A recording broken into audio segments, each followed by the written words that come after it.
जब भी कोई व्यक्ति गौतम बुद्ध के संघ में शामिल होता था तो बुद्ध उसे सबसे पहले शांत रहने के लिए कहते थे। ध्यान की अवस्था में जाने से पहले उस भिक्षु को शांत रहना सिखाया जाता था। आज के दौर में हर तरफ सौरी शोर है।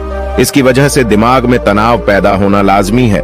ऐसे में अगर आप हर रोज कुछ देर मौन रहने का अभ्यास करते हैं तो इससे आपके तनाव पैदा होने वाले हार्मोन के लेवल में कमी आती है। इससे आपका दिमाग शांत होता है, गुस्सा नियंत्रित रहता है और तनाव बढ़ाने वाले हार्मोन्स का लेवल घटता है। आज के इस वीडियो में हम जानेंगे कि किन मौकों पर हमें शांत रहना है और किन मौकों पर हमें बोलना है और शांत रहने से हमारे अंदर क्या बदलाव आ सकता है। दोस्तों, संध्या काल का समय था। गुरु अपने सभी शिष्यों को बुलाते हैं और कहते हैं, कल सुबह सब लोग नदी में स्नान करने के बाद तुरंत हमारी कुटिया के सामने उपस्थित हो जाना।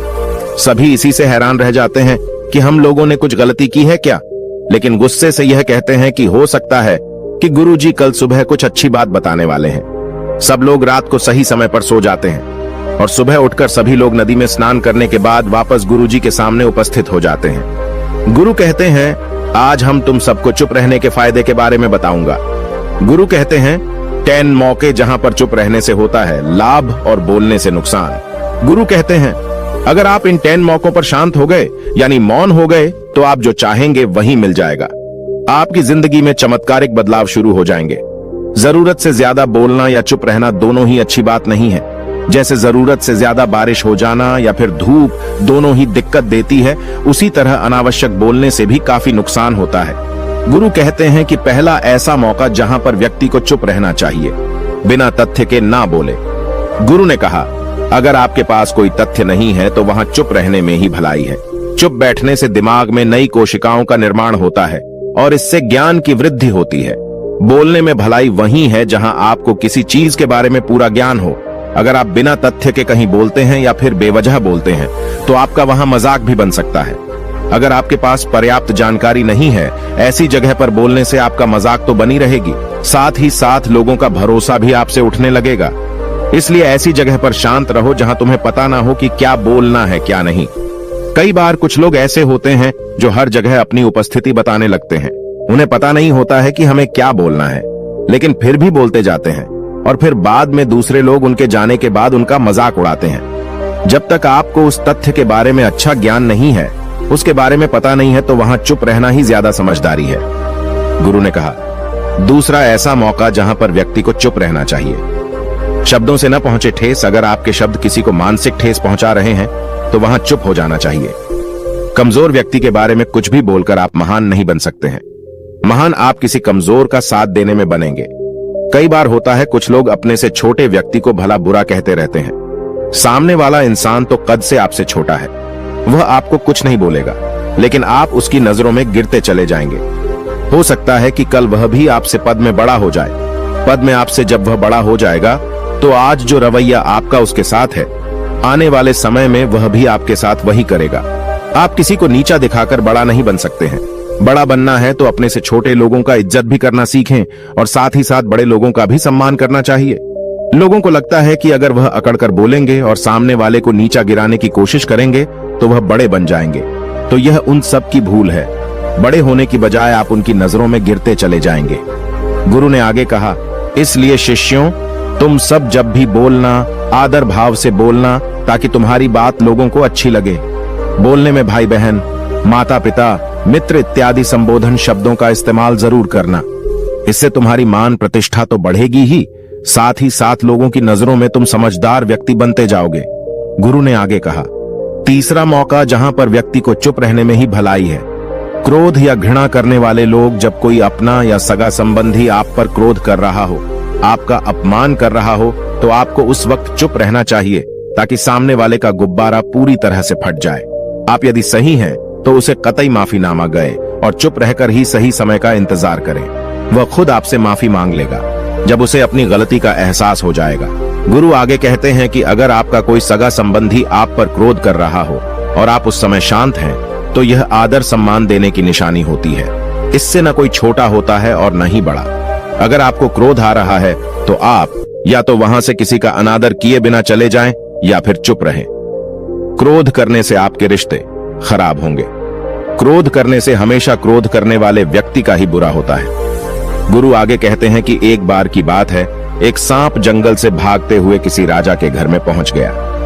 लोगों ने छेड़खानी की तो वह बहुत ही गुस्सा हो गया, जिससे घर में जो तलवार पड़ी हुई थी उसी को लपेटकर कसने लगा और धीरे धीरे उसका पूरा शरीर कट गया।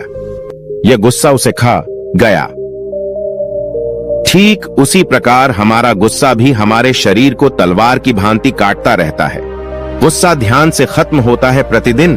अगर आप ध्यान की मुद्रा में बैठे हैं तो आपका गुस्सा आपके नियंत्रण में रहेगा। गुरु आगे कहते हैं कि यह तरीका है कि आप प्रतिदिन ध्यान का अभ्यास करें।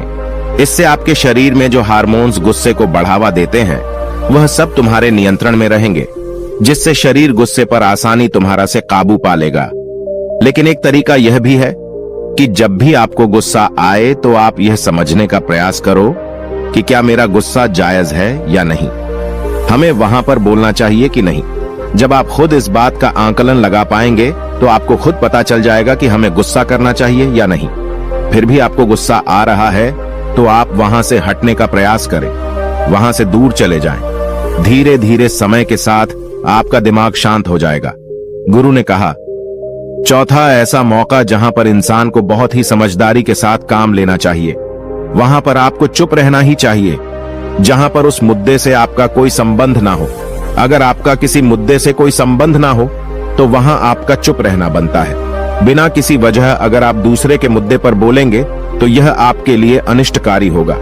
इसमें केवल और केवल आपका ही नुकसान है। जल्द ही आप किसी दो लोगों के बीच हो रहे विवाद में जल्दी अपनी टांग न डालें। अगर सामने वाला आपको बुला रहा है अपना झगड़ा शांत करवाने के लिए तो ही आप वहां पर जाएं। किसी की व्यक्तिगत जिंदगी में दखल अंदाजी नहीं देनी चाहिए जब तक कि वह व्यक्ति आपको नहीं बुलाता है। अपने झगड़े को शांत करवाने के लिए कुछ लोग फालतू में दूसरे के विवाद में कूद पड़ते हैं। इससे उनके मान सम्मान मर्यादा पर लोग उंगली उठाने लगते हैं। गुरु कहते हैं कि 10 मौकों में 5वां ऐसा मौका जहां पर व्यक्ति को बहुत ही समझदारी के साथ चुप रहना चाहिए। आपके शब्दों से किसी मित्र को हानि न पहुंचे। अगर आपके शब्द सामने वाले के परिवार या मित्रों की प्रतिष्ठा के बारे में बुरी झलक दिखा रहे हैं तो आपको चुप रहना चाहिए। किसी के परिवार या फिर मित्र के बारे में बुरा बोलने से केवल आप ही बुरे बनेंगे। जो चीज आसानी से खत्म की जा सकती है उसे अपने शब्दों से बड़ा न करें। बिना चिल्लाए बात करने का प्रयास करते रहना चाहिए। अगर आप बिना चिल्लाए कोई बात नहीं कह सकते तो आपका चुप रहने में ही भलाई है। किसी पर चिल्लाने से आपके व्यवहार के बारे में पता चलता है। ज्यादा बोलने से चीजें हमेशा खराब ही होती हैं। कई बार कुछ रिश्ते ज्यादा तेज बोलने की वजह से टूट जाते हैं। इसलिए अपनी आवाज में मीठापन लाएं। आपके शब्दों से आपके दोस्त को हानि नहीं पहुंचनी चाहिए। कभी कभी दोस्तों के जब हम मजाक हैं तो रहे कि आपके शब्दों से किसी का अनादर ना हो। मजाक को भी हमेशा शब्दों के मायने में ही रखें। जहां किसी को शब्दों से चोट लगे वहां चुप हो जाएं। ज्यादा बोलने से हमेशा नुकसान ही होता है। किसी और की प्रतिष्ठा को अपने शब्दों के माध्यम से उसे हानि नहीं पहुंचानी चाहिए। यदि आपके शब्दों से किसी और की प्रतिष्ठा को ठेस पहुंच रही है तो वहां आपको चुप हो जाना चाहिए। जब कोई व्यक्ति आपके सामने नहीं है तो आप उस व्यक्ति के बारे में बुरे शब्द किसी तीसरे व्यक्ति के सामने न बोलें। गुरु कहते हैं, छठा मौका जहां पर व्यक्ति को चुप रहना चाहिए, जब कोई कर रहा हो किसी की बुराई। जब कोई आदमी आपके सामने किसी तीसरे आदमी की बुराई कर रहा हो तब तुम्हें चुप रहकर बस सुनना चाहिए। अपनी राय व्यक्त नहीं करना चाहिए, क्योंकि जो आज आपके सामने किसी तीसरे की बुराई कर रहा है वह कल किसी और के सामने आपकी बुराई भी कर सकता है। यदि आपने कुछ कहा है तो नीति शास्त्र के अनुसार जो अपने मुंह को बंद रखता है और बुद्धि से काम करता है वही इंसान समझदार होता है। बिना जरूरत के बोलना, किसी के बारे में किसी के बीच में बोलना यह गलत बात है। कभी कभी हमारे लिए बुद्धिमानी इसी में होती है कि हमें अपना मुंह ऐसी जगह पर नहीं खोलना चाहिए। गुरु आगे कहते हैं कि 10 मौकों में 7वां ऐसा मौका जहां पर व्यक्ति को चुप रहना चाहिए, जब कोई नहीं समझे आपकी भावना। यदि आपको लग रहा है कि कोई व्यक्ति आपकी भावना, दुख या परेशानी को शब्दों में नहीं समझ रहा है, यदि आपको लग रहा है कि सामने वाला व्यक्ति आपकी भावना या दुख को या आपकी जो परेशानी है उसको वह समझ नहीं पा रहा है या समझने का प्रयास ही नहीं कर रहा है या वह आपको ध्यान से सुन ही नहीं पा रहा है, तो ऐसे व्यक्ति के सामने आप चुप ही रहें, क्योंकि ऐसे लोगों को आपकी भावना या दुख से कोई मतलब नहीं होता है। ऐसे लोगों को अपना राज बताकर आप पछताएंगे ही बाद में। इसलिए हर किसी को अपने मन की बात नहीं बतानी चाहिए। अगर आपको लग रहा है कि सामने वाला आपकी बात को नहीं समझ पा रहा है, आपकी भावनाओं को नहीं समझ पा रहा है, तो वहां पर आपको नहीं बोलना चाहिए, क्योंकि आज में आपका मजाक ही बन जाएगा जब आपको लगने लगे कि सामने वाला आपकी भावनाओं को ठीक तरीके से समझ रहा है, आप जो कह रहे हैं वह ठीक से सुन रहा है, तभी आप उसे अपनी बात कहें। गुरु कहते हैं कि 8वां मौका जहां पर आपको चुप रहना चाहिए, जब कोई इंसान अपना दुख व्यक्त करे। यदि कोई इंसान अपने दुख या परेशानी को आपको बता रहा है, तो इसका मतलब यह है कि वह आपको अपना समझ रहा है। ऐसे में तुरंत ही उसे समाधान बताने के बजाय चुप रहकर उसके दुख या समस्या को सुने। उसके दुख या समस्या को किसी और को न बताएं। वह इसलिए नहीं बता रहा है कि उसकी समस्याओं का समाधान कर देंगे, बल्कि वह इसलिए भी बता रहा है कि सामने वाला उसकी बात को समझ रहा है। कई बार बताने से दुख कम हो जाते हैं। आपको अपना दुख इसलिए बता रहा होगा कि उसे लग रहा है कि आप उसकी बात को समझ रहे हैं। दुख बांटने से कम हो जाता है। इसलिए जब कोई व्यक्ति अपना दुख आपसे व्यक्त करे, तो आप चुप मारकर उसकी बात को बहुत ही ध्यान से सुनें, ताकि उसके दुख कम हो जाएं। उसके मन का बोझ हल्का हो जाए, क्योंकि उसके मन में जो भी बातें थीं, वह आपको सब बता दी।